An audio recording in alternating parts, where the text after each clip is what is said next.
It's rugby is what it is.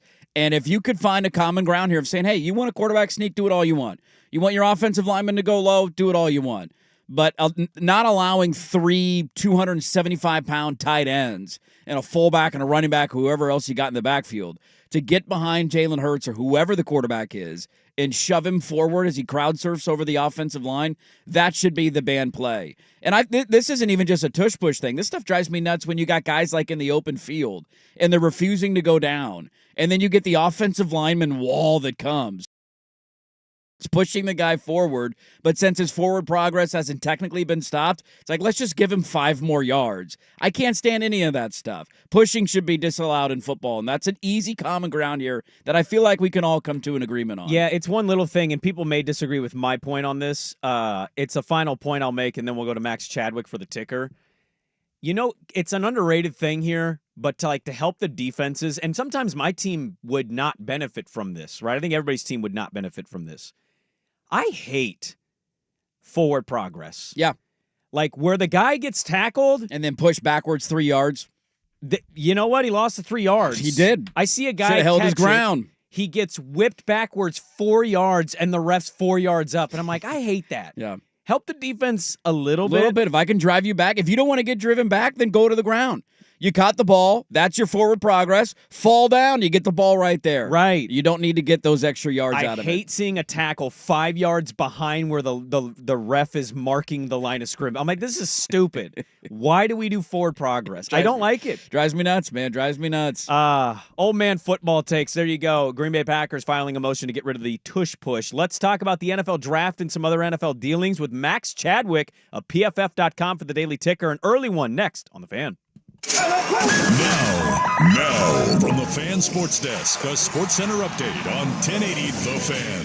First on The Fan, Trailblazers start their 7-game road trip getting out-tanked in Utah. The Jazz did not have one regular starter active for the game. Portland built a 13-point second-half lead, almost lost it at the end. Anthony Simons leading 5 Blazers in double figures with 28 points. 6 assists in the 114-112 win. Next stop in the district Wednesday to face the league's worst team in the league, the Wizards.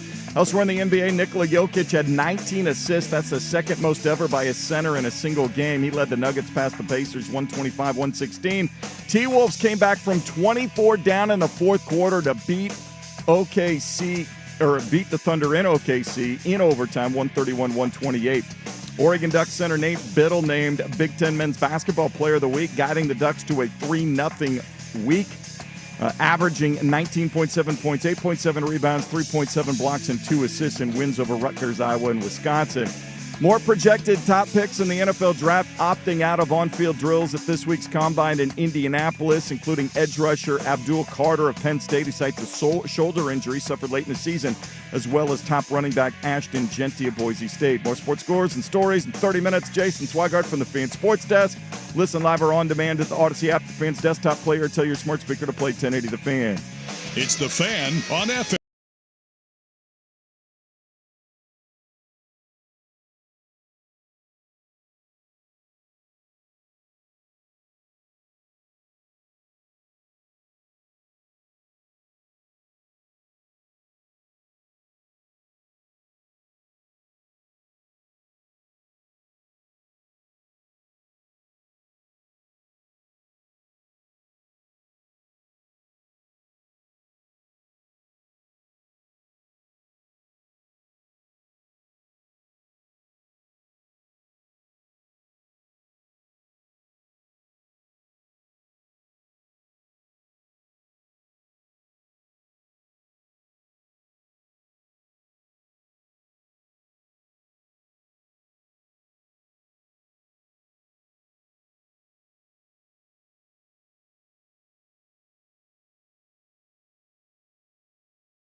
This wide world of sports, some stories can slip through the cracks. Now, before we do this, let's go over the ground rules. Pelican Brewing presents The Daily Ticker, where Dirt and Sprague hit the big stories you've heard about, and some you haven't. How'd you do that? Actually, I'm not even mad. It's amazing. The Daily Ticker with Dirt and Sprague is poured by Pelican Brewing, your local coastal brewery. Independently brewing since 1996. Pelican Brewing, born at the beach. Our apologies. We are not on YouTube this morning. Not yet. The audio might be working, but you're not going to. I don't know what the camera is. Technical issues are happening. Swag is definitely not going to be able to fix this. We need somebody more experienced to help us with this. Somebody help, please. But today's Daily Ticker, an early edition here, brought to you by Pelican Brewing, who brings you today's ticker with 4 locations along the Oregon coast. Fly over to a Pelican location, enjoy epic views and local brews all year long. Pelican Brewing looks forward to seeing you at the coast. And our good friend Max Chadwick of PFF, football analyst at PFF, also the co-host of PFF's college football show. He definitely hates your school, is getting ready for the NFL Combine, and the NFL Draft is just around the corner. This is probably one of his favorite times of the year because he gets to mix both the NFL and the college game. He's on Twitter at CFB Max Chadwick. Good morning, Max. Thanks for hopping on with us. I want to start with a topic we were doing yesterday, and I want to get you as the tiebreaker here. My co-host loves Abdul Carter, as do I. I think he's a stud player. We watched him all year at Penn State. He maybe can't miss, but the Tennessee Titans are on the clock, and Will Levis sucks. Cam Ward says, don't pass me up. I think Cam Ward's going to be really good. My co-host not as convinced. I don't know where you lie on Cam Ward, but when you're a team with no quarterback and you were advising the Tennessee Titans, who would you tell them to take at number 1 in the NFL Draft? Ooh, good question, guys. Honestly, I probably would go with a quarterback. I think, I actually think Shedeur Sanders might be my number 1 quarterback in this class. I think he just sees the game at such a high level, and I understand that the ceiling maybe isn't as high as a guy like Cam Ward, but I think the floor is just so high, and there's still some gunslinger tendencies with Cam Ward that you got to get rid of. Like, kind of reminds me of Jordan Love in a lot of ways. So I like Shedeur Sanders a lot. I think he might be who I go with number 1, and it's actually pretty interesting because Brian Callahan, the head coach of the Titans, he used to be the Bengals offensive coordinator, and he said that when he watched Shedeur Sanders, he actually sees some Joe Burrow in him. So clearly he likes what he sees in Shedeur Sanders, and I think he's still in the running for the number 1 overall pick, in my opinion. How much of a concern is the Abdul Carter injury that he's coming off of? He's not going to participate at the Combine this weekend. Anything lingering there, or is that not a concern for NFL teams? I don't think it's a concern, really. I think, it sucks that he can't go out there and compete at the Combine because he would be one of the best athletes in attendance. So that does stink that we're not going to be able to see just what his numbers are. But we should get them at Penn State's Pro Day. And, yeah, like you said, it's a shoulder injury that happened about a month ago. So I'm not really too concerned about that, and that should not really affect him in the pre-draft process at all. Max, where are you at on Travis Hunter? I really liked Travis Hunter. I thought he was a lot of fun to watch in college. I had no problems with him winning the Heisman. If you give it to him or Ashton Genty, I would have been fine with either one. Had a great college career. I, as a non-PFF employee, I really struggle with the idea that you take him with even in the top 5. I mean, probably an elite cornerback, I think, is what he's going in as, but people still think he's going to try to do both sides stuff in the NFL. Where are you at on taking Travis Hunter in the top 3 to 5? Honestly, I think he's the best non-quarterback in the draft, honestly. And I would personally, if I needed everything on my team and besides quarterback, I probably would take him first, honestly. I think he's that special with talent. And listen, I think he can play a little bit of both, where I think he can be a full-time corner, can play like maybe 15 to 20 snaps a game at wide receiver. I mean, that saves you a roster spot for a team, right? So that's very valuable in itself. Obviously, he's playing 2 of the most valuable positions in the NFL, and corner and wide receiver is very valuable too. I think he's a special talent. And I think, honestly, if he played one or the other just full-time, you can make an argument he's the best corner in the draft, and he may even be at least a top 2 or 3 receiver in the draft as well. Is there a team that's obvious for you just looking at the way that – I know there could be trades, but if the draft order doesn't largely change and let's say the top 10, is there a team that really sticks out for you that makes a ton of sense to take Hunter? Yeah, absolutely. I think in the top five, especially, I think the New England Patriots, number 4 overall, should really be targeting him. I think he's a guy that can help out Drake May as a receiver, and then also form one of the best corner pairings in the NFL with Christian Gonzalez. And then if he does not go number 4 overall, I think Jacksonville should sprint the card in number 5 overall because you can get Trevor Lawrence another weapon there, which is very much needed. There's rumors that Christian Kirk might not be there that much longer in Jacksonville, so if you can get Travis Hunter and Brian Thomas Jr. as a duo, that'd be fantastic. And then also Jacksonville has a really big need at corner right now. So I think Travis Hunter, honestly, I think at minimum should be the number 5 overall pick. We got our eyes out here in the Northwest on a couple of Ducks who might have the chance to be drafted in the first round. Seems like there's a pretty good chance. Josh Connerly, after the year that he had at left tackle, and then Derek Harmon transferring in from Michigan State. I've seen a lot of mocks that have him going in the first round. So I'm just curious where you're at on both those guys, and if there's anybody else from Northwest schools that you see maybe slipping into a first-round pick position. Yeah, I think Connerly especially. Connerly's a guy I could very much see going in the first round. I think he's a very clean tackle prospect overall. He's been really good pass protector at Oregon over the last couple of years. And then, like I said, Derek Harmon had a massive breakout year. I felt like this past year as both a run defender and pass rusher. I could see him going in the first round. I don't know if I would take Harmon in the first round, but at this point, I've seen a lot of mocks and from some people that he might be end up being a first round pick. So those two especially, I'm very very high on. And I don't really know. I'm trying to think of other Northwest schools that will have first-round picks, and there probably are some of them, but those are the two, especially at the top, like you just mentioned, those two right there are pretty clearly the top two guys, it feels like, from the Northwest. PFF football analyst and co-host of PFF's college football show, Max Chadwick, our guest here for the Daily Ticker on Twitter at CFB. Max Chadwick, a lot of hype about the tight ends in this draft. We know Tyler Warren is an absolute stud. How many can't-miss tight ends are in this draft, according to you?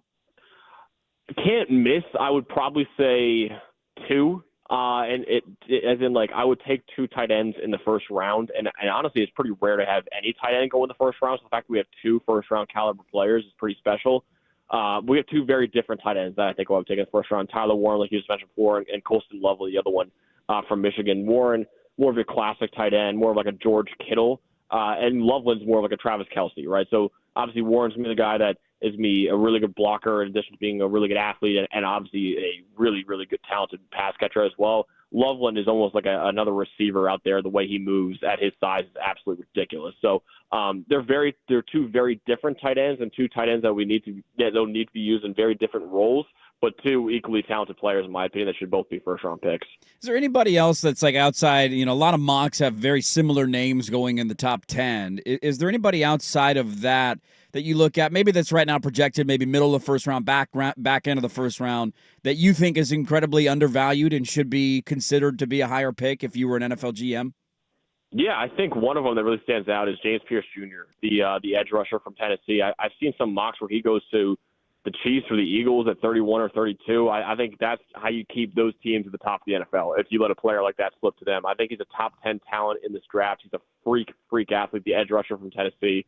And the thing I love about him is that he has been like a top 2 to 3 pass rusher in college football in each of the last 2 years, and he's still pretty raw overall. So the fact that, yes, he's got to develop, obviously, but the fact that he was that dominant in the SEC without many moves to speak of just points to a very, very high ceiling for James Pierce Jr. I personally think Pierce is closer to Abdul Carter than he is to any other edge in this draft.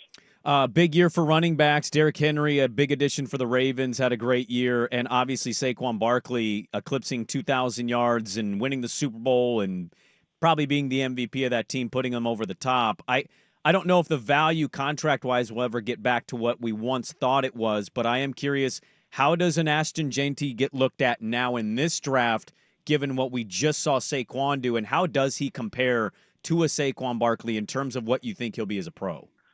Yeah, honestly, it could not have been a better year for Ashton Jeanty, right? He had a record-setting season by almost all PFF metrics. Obviously, he came up just short of Barry Sanders' record. And like you just mentioned right there, there's kind of a resurgence, a renaissance for running backs right now in the NFL. And, yeah, I think that's a great thing for Ashton Jeanty, and he should be a top 10 to 15 pick because of it. I think Ashton Jeanty, just in terms of how good of a football player he is, I argue he's the second-best player in the draft behind Travis Hunter, honestly. I think those 2 are the best football players in this draft. So I could see Jeanty going top 10, top 15. I think Dallas at number 12 overall feels like his floor almost. He's a special talent, man. And I think, the question is not, is Ashton Jeanty the best running back in this draft? It's like, how does he compare to Saquon Barkley or Bijan Robinson as like the best running back prospects of recent memory? Because both those guys are top 10 picks as well. Ginty, I think, is on that level, honestly. I think he's that good. And running back's a position where it's pretty easy to scout, right? You kind of know who are the guys coming out of college or not, and it's pretty easily translatable to the NFL. Ginty is one of those guys. So he could absolutely be a top 5 running back in the NFL. And I think that in this day and age in the NFL, it's probably worth a top 15 pick. We talked about Cam Ward. We talked about Shedeur Sanders. I think the over-under on quarterbacks going in the first round is 2.5. Does Max Chadwick like the over? And if he does, who's the third guy? I don't. If I was a GM, I probably wouldn't. I would only take those two, and then the next guy I would take is probably like late second round, early third round.